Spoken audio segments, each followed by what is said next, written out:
Welcome to History's Unheard, unraveling the myths and mysteries of Rome's founding. In this discussion, we will delve into the captivating tales surrounding the establishment of the city of Rome, which eventually became the birthplace of one of the most influential empires in history. In the most well-known version of the legend, Romulus and Remus happened to be the grandsons of Numitor, the king of Alba Longa.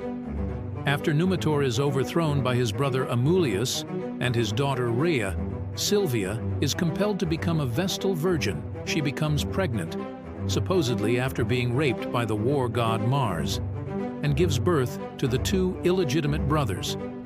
Amulius commands that the infants be abandoned on the slopes of the Palatine or in the Tiber River, but they are nursed by a she-wolf at the Lupercal and then discovered by the shepherd Faustulus and taken in by him and his wife, Acca Larentia. Livy combines Larentia and the she-wolf, believing them to most likely refer to a prostitute, also known in Latin slang as a lupa or she-wolf. Eventually, Faustulus reveals the true origins of the brothers, and they overthrow or kill Amulius and restore Numitor to his throne. They then depart, or are sent, to establish a new city at the location where they had been rescued. The twins then find themselves in a disagreement during the establishment of the city, which unfortunately leads to the tragic demise of Remus.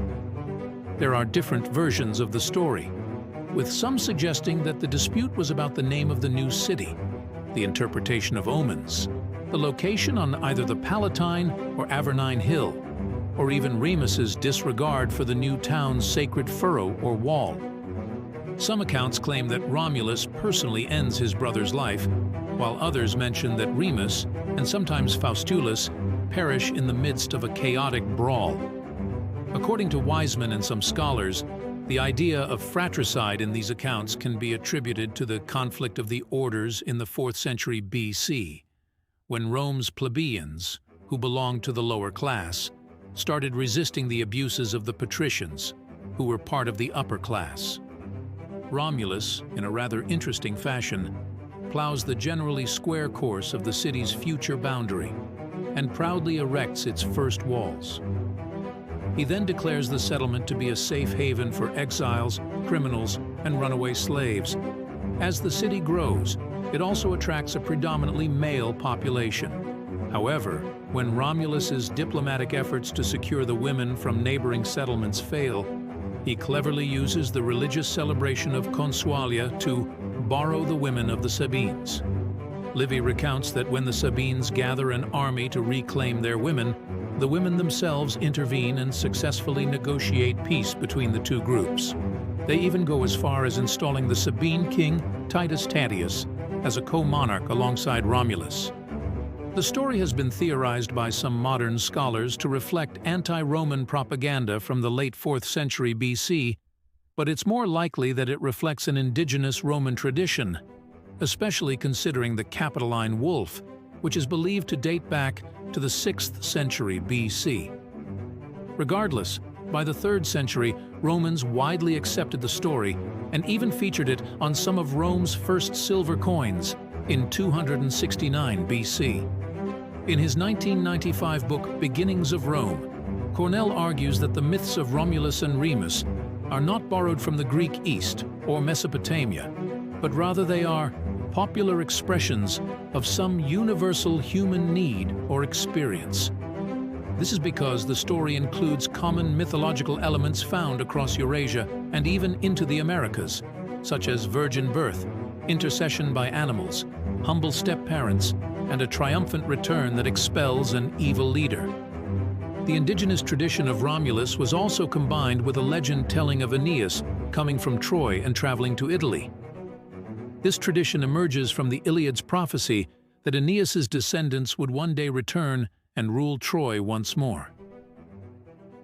Greeks by 550 BC had begun to speculate, given the lack of any clear descendants of Aeneas, that the figure had established a dynasty outside the proper Greek world.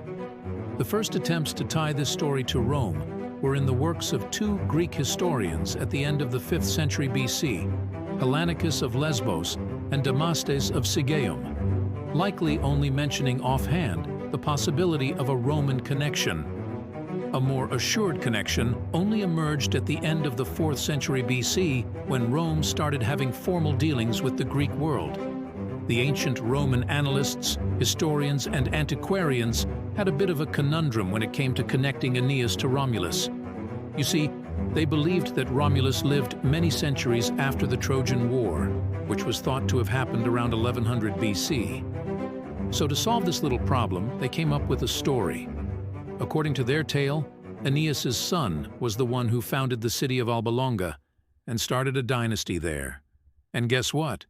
That dynasty eventually gave birth to none other than Romulus himself.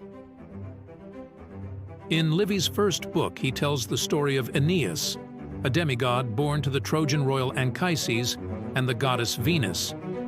After the destruction of Troy during the Trojan War, Aeneas sets sail for the western Mediterranean with his son Ascanius and a group of companions. Upon landing in Italy, Aeneas forms an alliance with a local magnate named Latinus and marries his daughter, Lavinia.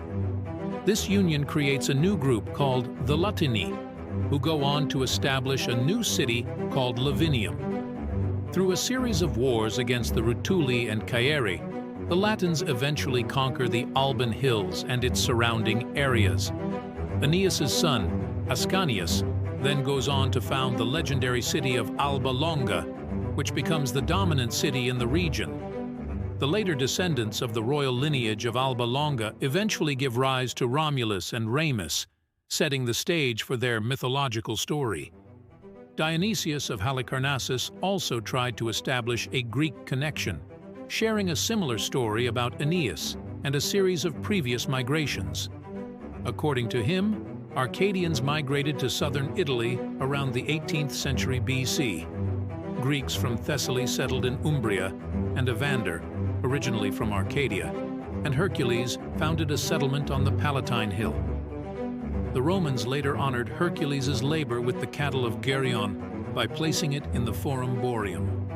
The introduction of Aeneas is part of a larger trend in Italy, where they are incorporating elements of Greek mythology into their own early mythologies. This trend involves rationalizing myths and legends from the Greek heroic age and presenting them as a pseudo-historical tradition from prehistoric times. One reason for this trend is the eagerness of Greek historians to construct narratives that suggest the Italians are descended from Greeks and their heroes. These narratives have been widely accepted by non-Greek peoples, thanks to the prestige and systematic validity of Greek historiography. Archaeological evidence reveals that worship of Aeneas had already been established at Lavinium by the 6th century BC.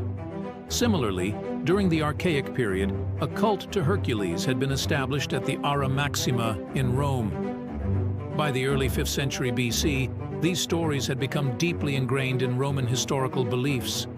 These cults, along with the early, in literary terms, account of Cato the Elder, demonstrate how Italians and Romans took these Greek histories seriously and as reliable evidence according to later annalists, even though they were speculations of little value. However, much of the syncretism may simply reflect Roman desires to create an impressive backstory. Claiming Trojan descent proved politically advantageous with the Greeks, as it justified both claims of shared heritage and ancestral enmity. By the time of the Pyrrhic War, 280-75 BC, there were around 60 different myths circulating in the Greek world about the foundation of Rome. It's fascinating how most of these myths attributed the city to an eponymous founder, usually Romos, or Rome, instead of Romulus. One particular story even suggests that Romos, a son of Odysseus and Circe, was the true founder of Rome. Martin P. Nilsson speculates that as Rome grew in power and tensions with the Greeks arose, the older story of Romos became a bit awkward for the Romans. They no longer wanted to be seen as descendants of the Greeks, so they embraced the Trojan foundation myth instead. Nilsson further speculates that some Romans even changed the name Romos to the native name Romulus. but many people still remembered the original name, so both Romulus and Remus were used to represent the founders of the city. Another story, attributed to Hellenetius of Lesbos by Dionysius of Halicarnassus, suggests that Rome was founded by a woman named Rome, one of the followers of Aeneas, after they landed in Italy and burned their ships. It's interesting to note that by the middle of the 5th century, Aeneas was also believed to be the founder of 2 or 3 other cities across Italy. These myths also vary in their accounts of whether their eponymous matriarch Roma was born in Troy or Italy before or after Aeneas's journey, and whether their Romus was a direct or collateral descendant of Aeneas. Myths of the early 3rd century also had different versions when it came to the ancestry of Romulus or the city's founder, if there was an intermediate figure involved. One story suggested that Romus, the son of Zeus, was the one who established the city. Callias, on the other hand, believed that Romulus was descended from Latinus and a woman named Roma, who happened to be the daughter of Aeneas and had the same name as the city. Some authors even portrayed Romulus and Remus as sons of Aeneas, who not only founded Rome, but also Capua. These authors also incorporated their own home regions into the narrative. For instance, Polybius, who came from Arcadia, presented Rome as having an Arcadian origin rather than a Trojan colonial one. Thank you so much for taking the time to join us for this video that delves into the various myths and legends that have surrounded the founding of ancient Rome throughout history. We truly appreciate your presence and hope that you find this exploration of the subject matter to be both enlightening and engaging. Please make sure to subscribe to our channel in order to receive more content from us.